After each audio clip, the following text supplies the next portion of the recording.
আমাকে এই চারটি ভগ্নাংশ দেওয়া হয়েছে, বলা হয়েছে এদের মধ্যে বড় কোনটা ছোট কোনটা। শুরু করছি। আমি দেখতে পাচ্ছি প্রত্যেকটি ভগ্নাংশের লব ছোট হর বড়, অর্থাৎ ভগ্নাংশগুলি হলো প্রকৃত ভগ্নাংশ। লব আর হরের গ্যাপ সৃষ্টি করব।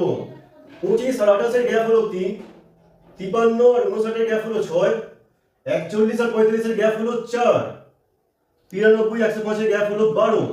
এই গ্যাপগুলোকে সেম করতে হবে।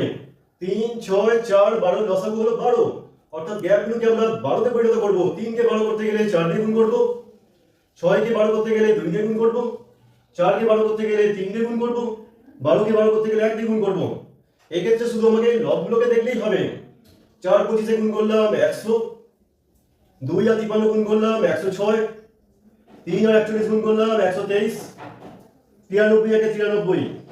এবার 100 106 123 93, এদের মধ্যে সবচেয়ে বড় হলো 123, এটাই হবে লার্জেস্ট ভগ্নাংশ। এবং এদের মধ্যে সবথেকে ছোট হলো 93, এই ভগ্নাংশটাই হবে স্মলেস্ট ভগ্নাংশ।